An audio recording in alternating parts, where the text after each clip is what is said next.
21페이지 다니엘서 1장 1절에서 21절 중에 8절과 9절 두 절을 우리 한 목소리로 같이 읽도록 하겠습니다. 다니엘서 1장 8절과 9절입니다. 시작. 다니엘은 뜻을 정하여 왕의 음식과 그가 마시는 포도주로 자기를 더럽히지 아니하리라 하고 자기를 더럽히지 아니하도록 환관장에게 구하니 하나님이 다니엘로 하여금 환관장에게 은혜와 긍휼을 얻게 하신지라. 아멘. 우리 말씀의 제목을 같이 한번 읽어보겠습니다. 시작. 거룩한 폭풍을 일으키는 거룩한 날갯짓. 예수 믿는 사람이 많은 곳에서 신앙생활한다는 것은 그렇게 어려운 일이 아닙니다. 왜냐하면 신앙생활이 한다는 게 그렇게 두드러져 보이는 일도 아니고 어색하지도 않기 때문이죠. 예수를 믿는다고 누가 눈총 주는 것도 아니고 또 따돌림 당할 이유도 없기 때문에 예수 믿는 사람이 많은 곳에서는 신앙생활하는 것이 그렇게 어려운 게 아닙니다. 그러나 예수 믿는 사람이 거의 없는 상황 속에서 예수 믿는다라는 것은 그건 쉽지 않습니다. 또 예수 믿는다고 대놓고 욕하고 비난하고 따돌리고 불이익을 준다면 신앙생활이야말로 그건 고역이 아닐 수가 없겠죠. 더군다나 최고 권력자로부터 그 아래의 대부분의 사람들이 예수 믿는 것을 싫어하고 박해하는 분위기라면 예수 믿는다라는 것 정말 어렵습니다. 여러분이 가령 저 북한 정권 치하에서 예수를 믿는다는 것, 여러분 그곳에서 쉽겠습니까? 그곳에서는 예수 믿다가 적발되면 어떻게 됩니까? 정치범 수용소로 가서 고문당하는 현실 속에서 예수 믿는다라는 것 가능하겠습니까? 지금 다니엘이 바벨론 포로로 사로잡혀가서 하나님을 믿는다라는 것은 그만큼 힘든 상황이었다라는 얘기를 말씀드리는 것입니다. 그런 상황 속에서 다니엘은 어떻게 하나님을 섬겼겠습니까? 그 당시에 제일 강한 제국 바벨론 전체가 하나님을 대적하는 그 흐름 속에서 다니엘은 그 흐름을 거슬러 간 사람입니다. 다니엘이 그 세속의 그 강한 흐름을 거슬러 올라갈 수 있었던 힘은 과연 어디에서 나왔겠습니까? 오늘날 우리 시대도 점점 그렇게 되어져 간다라는 생각이 듭니다. 코로나19 바이러스, 이것으로 인하여서 여러분 예수 믿지 않는 가정에서 신앙생활하는 사람은 교회에 나오는 것이 점점 어려워지고 있습니다. 특별히 믿지 않는 남편 교회를 못 가게 하면 이제 오기가 참 불편하고 어려운 시대가 되어버렸어요. 그렇지 않습니까? 여러분, 우리의 상황이 점점 예수 믿기가 어려워져 가고 있다는 얘기입니다. 앞으로 우리 국가의 법과 제도라는 것도 신앙생활에 압박을 가하는 법과 제도가 만들어져 갈 겁니다. 그러면서 예수를 믿지 못하게 할 그런 상황이 올 수도 있다라는 것들을 우리는 우리의 마음에 생각하고 이 시대를 살아가셔야 됩니다. 우리가 예수를 믿지 못하게 하는 그런 세상의 강한 흐름 속에서 우리는 어떻게 거슬러 가야 할까요? 우리 1번을 같이 읽겠습니다. 말씀 이야기 1번입니다. 시작. 역사의 주인이신 하나님. 여러분 1절을 보시면은 유다의 여호야김 즉위 3년이라고 되어 있습니다. 이 시기는 주전 605년이에요. 바벨론 왕 느부갓네살이 유다의 수도 예루살렘을 포위했습니다. 그리고 느부갓네살 왕은 예루살렘을 점령하게 되고요. 그 예루살렘을 점령한 후에 성전, 하나님의 성전의 그릇의 일부를 바벨론 신전으로 옮겨 보물창고에 두게 됩니다. 그리고 느부갓네살 왕이 3절에 보시면 환관장을 통해서 유다의 왕족과 귀족들 중에서 똑똑한 청소년들을 바벨론의 왕립학교로 옮겨갑니다. 느부갓네살이 데리고 간 그 청소년들은 어떤 사람들이라고 설명을 해놓고 있느냐면 신체적으로 결함이 없는 사람으로 아주 잘생긴 사람들입니다. 거기에다가 각종 학문에 실력이 뛰어난 사람들이고 지식이 많고 학습 능력이 뛰어나서 왕궁에서 섬길 만큼 장래가 촉망된 그런 사람들을 다 끌고 갑니다. 그 중에 누가 포함되어 있는 겁니까? 다니엘과 다니엘의 세 친구가 포함되어 있는 겁니다. 소위 오늘날로 말하자면 금수저들 중에 금수저들입니다. 신체적으로도 흠이 없고 외모도 뛰어난, 거기다가 오늘의 과목같이 국어, 수학, 영어, 사회, 과학, 예술, 체육 이런 것에 능통하고 지혜도 뛰어나고 또 국가 발전에 써먹기에 정말 딱 좋은 그런 청소년들을 다 적국의 수도에 사로잡아 갔다는 얘기입니다. 다니엘의 입장에서 보면 지금 자기 나라는 망했습니다. 그리고 자신은 적국의 포로로 사로잡혀 갔습니다. 유다가 망하고 바벨론의 포로로 잡혀간 이 사건을 두고 지금 2절을 보시면 이상한 표현이 나옵니다. 자, 2절을 다시 한번 보십시오. 2절을 보시면 뭐라고 표현을 하고 있습니까? 주께서 유다 왕 여호야김과 하나님의 전 그릇 얼마를 그의 손에 넘기시매. 여호와 하나님께서 하나님을 알지도 섬기지도 않는 바벨론의 느부갓네살 왕에게 여호와 하나님, 그나마도 여호와 하나님을 섬긴다라고 말할 수 있는 여호야김과 여호와의 성전의 그릇들을 넘기셨다라는 거예요. 누가 넘기셨다고요? 여호와 하나님이 넘기셨다는 얘기입니다. 왜 하나님께서 여호야김과 그 성전의 그릇들을 바벨론 느부갓네살 왕에게 넘기셨겠습니까? 그 이유가 무엇입니까? 우리는 그 이유를 열왕기상하, 역대상하를 쭉 읽어보면 하나님의 백성들인 왕과 지도자를 비롯한 하나님의 백성들이 여호와 하나님 앞에서 악을 행했기 때문이라고 설명을 해놓고 있습니다. 그들의 우상 숭배로 인하여서, 죄악으로 인하여서 하나님의 성전을 더럽게 했기 때문에 여호와 하나님께서 하나님의 백성이 죄를 지을 때 선지자들을 보내셔서 경고를 하시고 경고를 하셨음에도 불구하고 그 경고의 말씀을 듣지 않고 하나님께로 돌아서지 않았기 때문에 마지막 채찍을 맞지 않을 수가 없었다는 얘기예요. 하나님께서 회개하여 돌아올 수 있는 기회를 주셨어요. 마지막 기회를 주셨습니다. 그런데도 돌아서지 않았어요. 그러자 바로 징계의 철퇴를 내리신 거예요. 하나님의 백성들은 말하자면 회개의 골든타임을 놓친 겁니다. 그래서 여호와 하나님께서 마침내 그들을 바벨론 왕에게 넘기신 거예요. 여러분, 오늘날 우리가 살아가는 이 시대도 마찬가지입니다. 하나님께서 우리와 우리 교회와 민족에게 계속 회개할 것을 이런저런 경고의 사인들을 주고 계십니다. 아니, 전 세계적으로 주고 계시는 거죠. 코로나19 바이러스와 같은 전염병, 요즘 또 북한의 도발들, 여러분, 이 모든 것이 다 회개하라는 하나님의 사인입니다. 여러분, 이런 상황들 우리가 예단할 수가 없습니다. 하나님께서 이런 상황들을 주신 거예요. 우연히 생겨진 게 아닙니다. 코로나19 바이러스도 그렇고 북한의 이러한 강력한 도발 등 이런 모든 일들이 우연이 아닙니다. 누가요?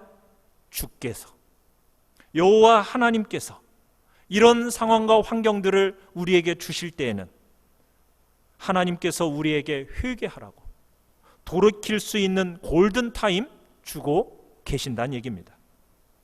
그럼에도 불구하고 이 골든타임을 놓치게 되면 하나님의 최악의 징계가 떨어진다라는 것을 우리는 다니엘을 통해서 보게 되는 거예요. 여러분, 보이는 상황 속에서는 유다가 바벨론에 망한 것처럼 보입니다. 마치 성전의 그릇들과 그 명석한 청소년들을 적국에 그냥 바벨론에 빼앗긴 것처럼 보입니다. 그러나 이 모든 것을 다스리고 계시는 분이 누구시라고 지금 성경은 얘기하고 있습니까? 여호와 하나님께서, 보이지 않는 여호와 하나님께서 유다와 바벨론을 다스리고 계신다라고 말씀하고 계시는 거예요. 느부갓네살이 포위하고 점령하고 약탈한 이 사건도 결국 누가 허용하지 않으면, 하나님께서 허용하지 않으면 일어날 수 없는 사건이라는 거예요. 그래서 2절에 주께서, 이게 본문의 핵심입니다. 여호와 하나님께서 어느 시대 어느 장소에서나 역사의 주인이십니다. 여호와 하나님께서 신자들의 그 생활, 신자들 속에서만 역사하는 게 아니에요. 여호와 하나님께서 불신 세상의 역사까지도 통제하고 계시는 겁니다. 바벨론의 성전 그릇들을 약탈했기 때문에 어떻게 보면 바벨론이 유다의 신까지도 정복한 것처럼 느껴집니다. 그러나 그게 아니에요. 오늘 다니엘 1장에서는 바벨론 성전의 그릇들을 약탈해간 사건들이 기록되어졌죠.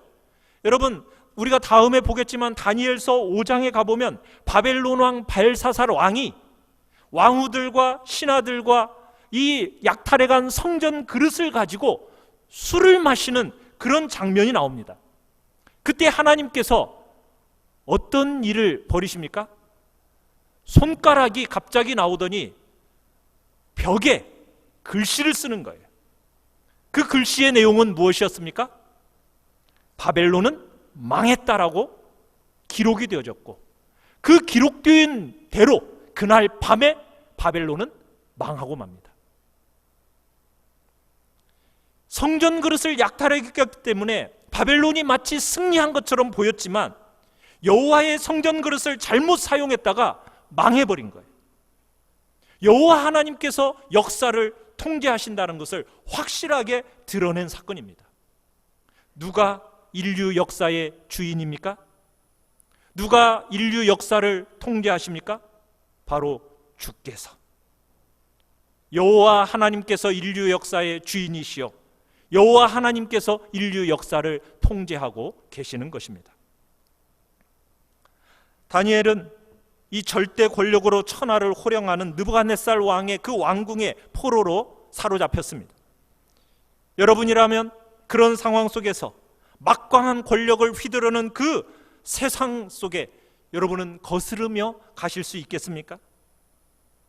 만약 여러분이라면 그런 상황 속에서 믿음을 지켜낼 수 있겠느냐는 얘기입니다.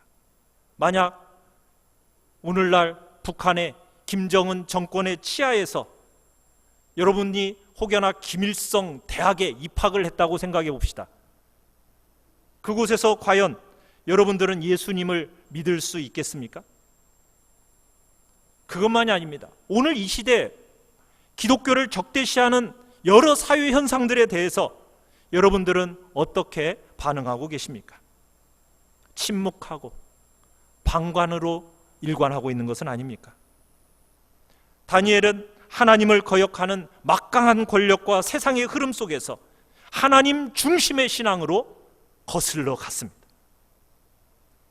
그렇다면 다니엘이 마주친 그 세속적인 도전은 무엇이었겠습니까?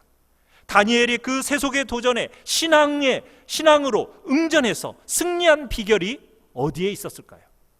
자, 우리 2번을 같이 한번 읽겠습니다. 시작. 세속화의 도전에 직면한 다니엘. 지금 다니엘은 세계 최강의 어떻게 보면 바벨론 왕립대학 포로 학생으로 세속화의 도전에 직면해 있습니다. 4절을 가보십시오. 첫째, 4절 끝에 보시면 갈대아 사람의 학문과 언어를 배워 익혀야만 했습니다. 두 번째는 7절을 가보십시오. 옛날 일제시대 때처럼 어떤 것을 당해야만 했습니까?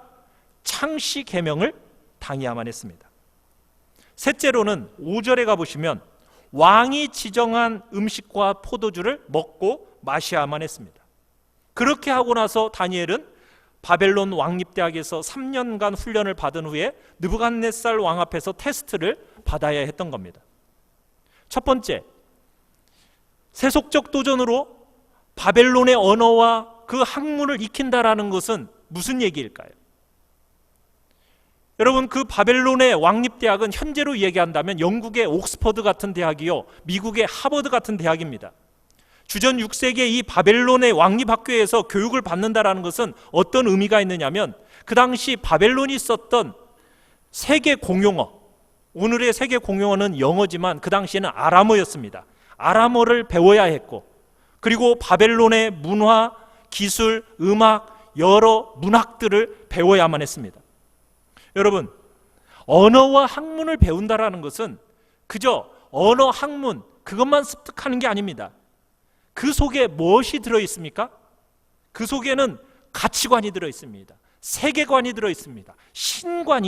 신관을 담고 있는 거예요.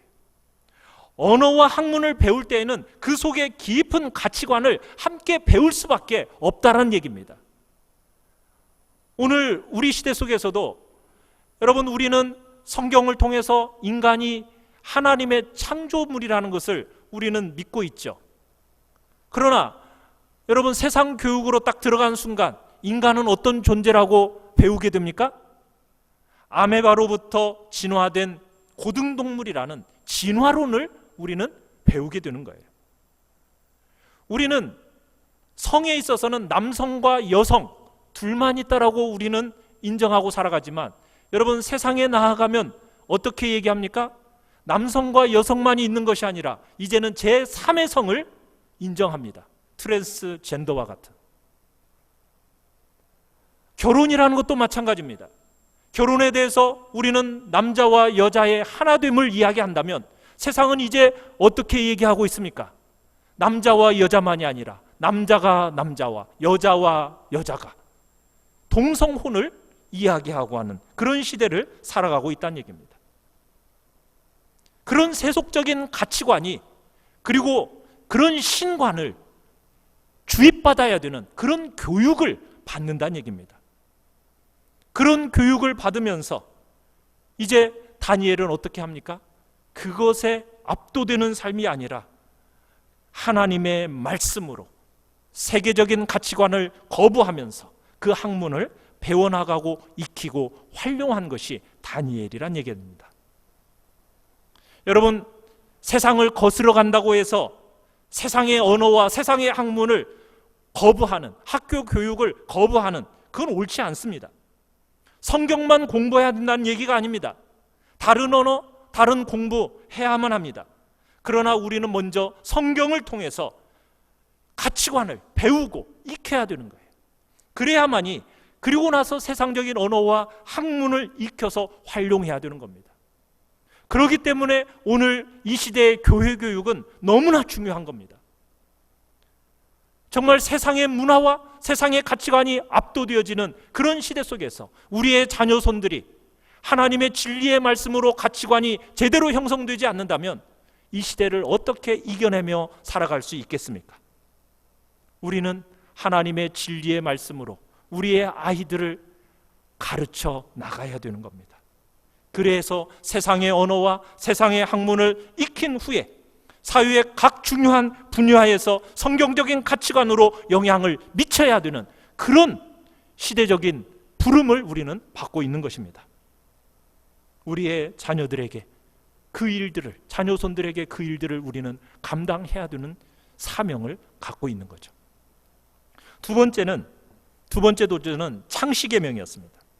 여러분, 다니엘과 다니엘의 세 친구는 유일하신 참 하나님이신 여호와 중심의 이름을 가지고 있었습니다. 그런데 바벨론은 다신국가예요. 여호와가 핵심 의미인 이름인 그 바벨론 이름을 바벨론 다신 사상이 들어간 이름으로 바꾼다는 거예요. 여러분, 이것은 이스라엘 민족에게 있어서 말할 수 없는 괴로운 일이었습니다. 6절을 한번 보십시오. 이들의 이름이 무엇입니까? 다니엘, 하나냐, 미사엘, 아사랴입니다. 여러분, 여기에서 끝에 엘, 야, 엘, 랴, 여러분, 이게 무엇을 가리키는 것이겠습니까? 엘이라는 것은 하나님을 부르는 호칭입니다. 야라는 것은 야훼, 여호와의 축약입니다. 그러니까 이 네 사람의 이름 안에는 무엇이 들어있다는 얘기예요? 하나님의 이름이 들어있다는 얘기입니다. 다니엘의 의미는 하나님이 나의 재판관이시다. 하나냐는 여호와께서 자비를 베푸신다. 미사엘은 누가 하나님과 같은가? 아사랴는 여호와가 나의 도움이시다. 이런 뜻입니다. 신앙 고백이 담겨있는 이름이에요. 자, 그런데 이 청년들의 이름을 어떻게 바꾸고 있습니까? 그 다음 7절에 보시면 다니엘의 이름은 뭘로 바뀌었습니까? 벨드사살, 그 다음에 사드락, 메삭, 아벳느고로 바뀌어집니다. 전부 신들의 이름이 들어가 있습니다. 벨이라는 것은 바벨론의 가장 중요한 신이었던 마르둑 신의 다른 별명입니다. 악이라는 것은 바벨론의 달의 신의 이름인 아쿠라는 것이 들어간 겁니다. 느고라는 것은 그 당시 벨 신의 아들입니다. 그래서 아벳느고는 느고의 아들이라는 거예요. 하나님에 대한 신앙 고백을 가지고 있는 네 청년의 이름을 바꾸어서 그들의 정체성을 바꾸어 놓고자 했던 거예요. 다니엘과 그의 친구들은 바벨론의 그 신의 이름이 들어간 이름으로 계명된 겁니다. 그렇지만 그들은 그 계명된 이름으로 인하여서 신앙에 있어서 동일하게 바벨론의 신관을 따라갔습니까? 그러지 않았습니다. 다니엘과 세 친구는 이름은 바뀌었지만 그들은 여호와 하나님을 최우선에 모시고 살아가게 됩니다. 오늘날 우리가 살아가는 이 시대 속에서도 죄의 가치가 강력하게 지배하고 있는 이 땅에 하나님이 우리를 남겨놓으신 이유가 무엇이겠습니까? 하나님의 백성으로서 이 땅을 하나님의 백성된 정체성을 가지고 이 땅을 살아가도록 우리를 부르신 것입니다. 세상이 우리에게 끊임없이 요구하는 것은 무엇입니까? 우리의 이름을 내려놓고 벨과 악과 느고라는 이름으로 바꾸라는 거예요. 그렇게만 되면 너희들은 얼마든지 이 땅에서 출세할 수 있다, 성공할 수 있다, 그러면서 좋은 길이 열린다라는 그런 달콤함을 우리에게 제시해 줍니다. 이런 땅에서 다니엘과 세 친구들은 우리에게 무엇을 보여줍니까? 믿음과 자기 정체성을 포기하지 말라는 겁니다. 타협하지 말라는 겁니다. 자기 정체성, 그 신앙 고백 그대로 가지고 있으라는 거예요. 그러면은 너무나 놀라운 하나님의 역사들을 경험하기 시작할 거라는 것을 우리에게 다니엘서는 보여주고 있는 거예요. 하나님께서 여러분에게 주신 이름이 무엇입니까? 그리스도인이라는 이름입니다. 그 그리스도인이라는 이름, 여러분 이 세상에서 잘 지켜내십시오. 세상에서 소금과 빛의 역할을 감당해 나가며 살아가는 것이 바로 신앙입니다. 우리가 세상에 살면서도 세상에 동화되지 않고 세상을 거슬러 가면서 세상에 영향을 미치는 것이 바로 신앙이란 얘기입니다. 세 번째 도전은 무엇입니까? 느부갓네살 왕의 음식과 그가 마시는 포도주를 수용할 수 없었다는 겁니다. 왜 그랬겠습니까? 여러분, 왕이 지정한 음식과 포도주라는 것은 이미 바벨론 신들에게 바친 것이었어요. 그래서 그것을 먹고 마시면은 바벨론 신들을 섬기는 우상 숭배에 동참하게 되는 겁니다. 그러니까 왕이 지정한 그 음식과 포도주를 먹고 마시는 것은 그 행위 자체가 명백하게 우상 숭배요 제사 행위였기 때문에 이 바벨론에서 지금 다니엘과 세 친구는 이 왕의 음식을 먹는 것, 포도주를 마시는 것을 우상 숭배에 동참하는 것으로 여기고 거절을 하는 겁니다.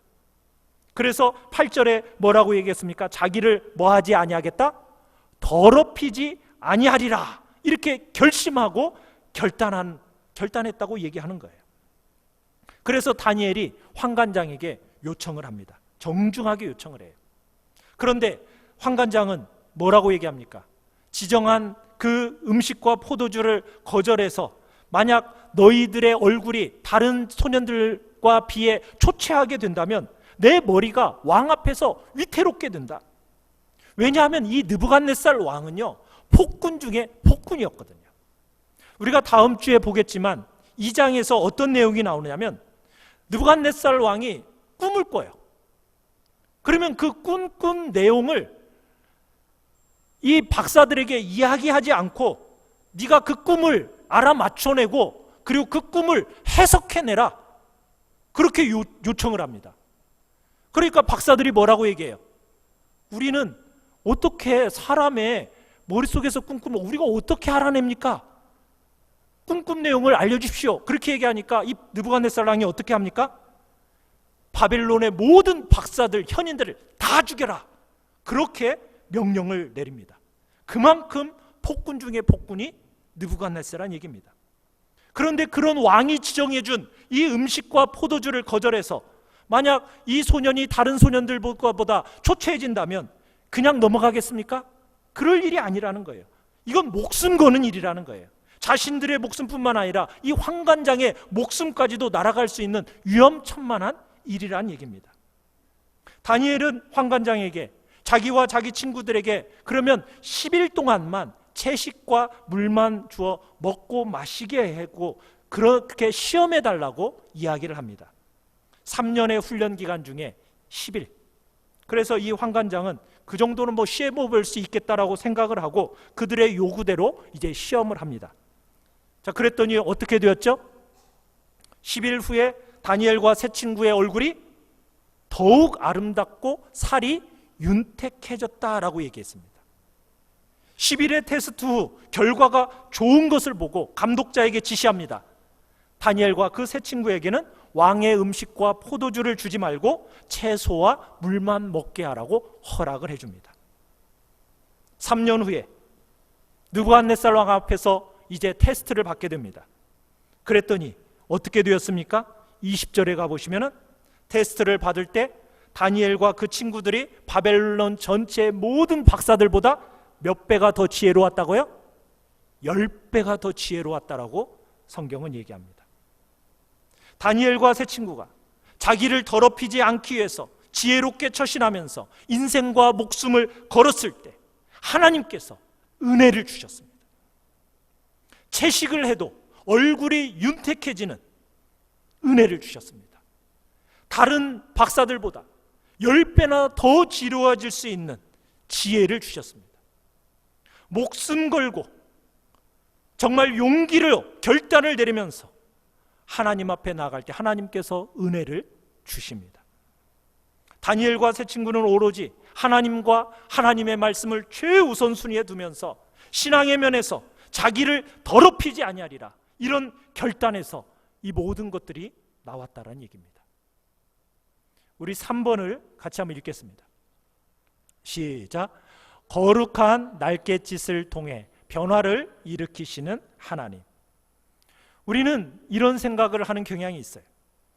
나라가 망했는데 나 하나 회개하고 바로 산다고 해서 그게 무슨 소용이 있겠어? 전국이 어두운데 내가 촛불 하나 들고 있다고 해가지고 그게 무슨 의미가 있겠어? 우리는 이렇게 생각하는 경향이 있어요. 다니엘도 물론 이렇게 생각했을 수도 있었을 겁니다. 나라도 망했고 나도 포로로 사로잡혀 왔는데 내가 하나님 앞에서 홀로 이렇게 바로 산다고 한들 이게 무슨 의미가 있겠는가? 무슨 소용이 있겠는가?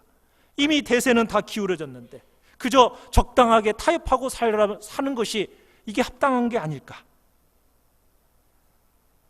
다니엘이 볼 때 나라의 보물, 어떻게 보면 핵심적인 보물인 지금 성전의 그릇들이 다 약탈당했어요. 바벨론의 신전으로 옮겨졌어요. 나라의 미래를 담당해야 할 똑똑한 젊은이들이 다 포로로 사로잡혀 왔어요. 그러니 그 나라의 현재와 미래는 절망뿐이잖아요. 그런데 이런 상황 속에서 다니엘은 지금 어떻게 하고 있는 겁니까? 여호와 하나님을 의지하고 정말 여호와 하나님의 말씀에 따라 자기를 더럽히지 아니하리라. 자기를 더럽히지 아니하리라 결심하고 결행했습니다. 용기와 지혜로 채식을 결행했고 하나님의 은혜로 승리했어요.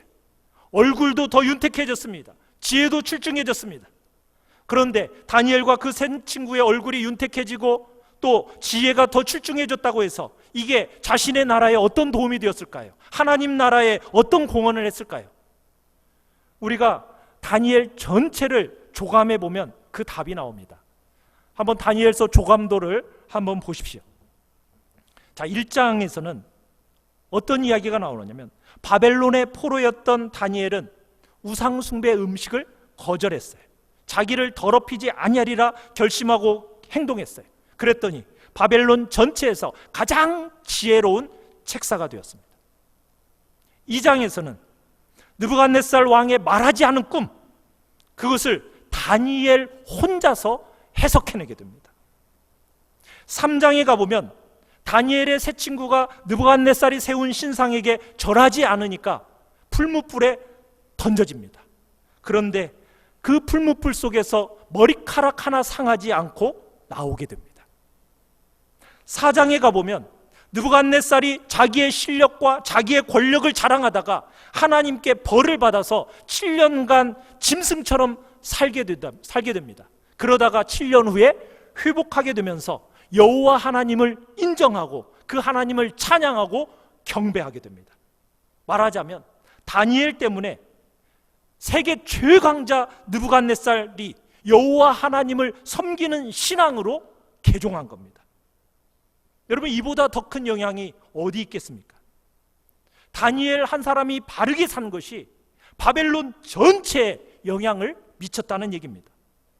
그리고 이 느부갓네살 왕이 뭐라고 조서를 내린지 아십니까? 그 당시 세계 공용어인 아람어로 여호와 하나님이 참 하나님이시다, 이 조서를 전국에 선포합니다. 그러니까 다니엘은 당시에 가장 강력했던 왕을 변화시키고 그 왕이 여호와 하나님이 참 하나님이시라는 그런 가장 효과적인 선교를 하도록 영향을 미쳤다는 얘기입니다. 5장에서는 느부갓네살 왕의 아들인 벨사살이 아버지 왕이 있었던 일을 다 알고 있음에도 불구하고 여호와 하나님을 무시합니다. 그 하나님의 성전의 그릇들을 가지고 와가지고 왕후들과 신하들에게 술을 마시면서 신성 모독하는 행위를 합니다. 그때 벽에 나타난 손가락을 통해서 바벨론은 망했다라는 그 망국 통보를 받고, 그리고 그날 밤에 그 나라는 망하고 벨사살 왕은 죽게 됩니다. 6장에서는 다니엘은 바벨론이 망하고 그리고 나서 메데 바사 왕국이 등장했을 때 여호와 하나님을 최우선순위에 여전히 모시고 살아갑니다. 그때 메데 바사 왕국에서 다른 신에게는 기도를 드리지 말라는 금지령이 내려집니다. 그런데 그 조서에 어인이 찍혀진 것을 알고도 불구하고 다니엘은 어떻게 하죠? 여전히 기도해 나갑니다. 하나님께 드리는 그 기도를 꾸준히 진행해 나갑니다. 그 결과 다니엘은 사자굴에 던져지게 되죠. 그런데 하나님께서 어떻게 하셨죠? 사자의 입을 막으십니다. 그리고 다니엘을 구원하십니다. 그런데 더 중요한 것이 뭔지 아십니까? 그 당시 세계 최강자 다리오 왕이 다니엘이 섬기는 그 여호와 하나님이 참 하나님이시라는 그 진리를 메데 바사 전국에 조서로 선포했다는 얘기입니다. 다니엘이 당시 세계 최고 권력자인 다리오를 변화시킨 겁니다. 세계 최강자 다리오가 여호와 하나님을 참 하나님이라고 전하는 선교사로 만들게 되었다는 얘기입니다. 그리고 7장, 8장에서는 세계 역사의 조감이 나오고요, 9장에서는 에레미야의 예언대로 이스라엘의 징계와 회복을 말합니다. 그리고 10장에서 12장은 세계 역사의 종말을 예언합니다. 여러분, 이 다니엘서 전체를 한눈에 보면은 무엇이 느껴지십니까? 유다라는 나라는 망했지만 여전히 전 세계를 통치하시는 분이 누구라는 것이 드러나고 있습니까? 여호와 하나님이라는 것이 드러나고 있는 것입니다. 유다는 망하고 바벨론과 메데 바사가 세계를 장악해서 통치하는 것처럼 보여집니다. 그렇지만 실제로는 누가 그들을 통치하고 있는 것입니까? 하나님께서 통치하고 계시는 것입니다. 하나님께서 그 제국들을 통치하실 때 다니엘을 실질적인 통치자로 사용하신 겁니다. 다니엘이 어떻게 그 실질적인 통치자가 될 수 있었습니까? 다니엘이 여호와 하나님을 최우선으로 모시고 여호와 하나님의 말씀대로 자기를 더럽히지 아니하리라 그렇게 작심하고 실천한 결과 당시 전 세계 여호와 하나님이 참 하나님이라는 진리를 선포하게 되었다는 얘기입니다. 바로 그렇습니다. 다니엘 한 사람이 바로 서니까 전 세계에 영향을 미치게 되는 겁니다. 나 하나 회개하고 나 하나 바로 서는 것이 무슨 영향력이 있겠는가 싶습니까? 아닙니다. 하나님께서는 오늘날 여전히 여호와 하나님을 최우선에 모시고 그 하나님의 말씀대로 하나님을 거역하는 그 세상의 흐름을 거스르는 거룩한 한 사람을 통해서 여전히 이 세계를 다스리고 계심을 믿으십니까? 믿으시기 바랍니다. 1961년 미국의 기상학자 에드워드 로렌즈라는 사람이 기상 관측을 하다가 이런 질문을 던졌습니다. 브라질에서 나비 한 마리의 날갯짓이 텍사스에서 토네이도를 일으킬 수 있는가? 여러분, 이 질문이 던져진 이후에 어떤 단어가 생겨난지 아십니까? 나비 효과라는 단어가 생겨났습니다. 나비 효과가 무슨 뜻입니까? 사소한 행위 하나가 예기치 않은 큰 결과를 가져올 수 있다는 뜻입니다. 그런 단어로서 많은 분야에서 지금 사용되고 있어요. 작은 일이 큰 결과를 가져올 수 있다는 뜻으로 사용되는 겁니다. 여러분, 하나님의 통치하에서 나비 효과라는 것 반드시 있습니다. 한 사람이 여호와 하나님을 최우선으로 모시고 자기를 더럽히지 아니하리라 결심하고 결단하면 그 영향은 전 세계에 영향을 미칠 수 있습니다. 거룩한 한 사람을 통해서 하나님은 놀라운 일을 하나님은 하고 계신다는 얘기입니다. 유명의 수도사 루터 한 사람이 그 사람의 날갯짓이 공로의 구원이 아니라 은혜 구원, 그걸 통해서 종교 개혁을 일으켰어요. 여러분, 마더 테레사, 그 사람 한 사람의 날갯짓이 인도의 소외계층뿐만 아니라 전 세계 선한 손길의 태풍을 일으켰습니다.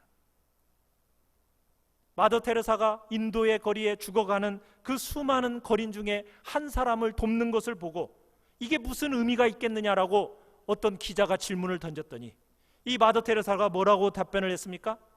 광대한 인도양 물 한 방울 보탠다는 자세로 저는 돕습니다. 이렇게 말했어요.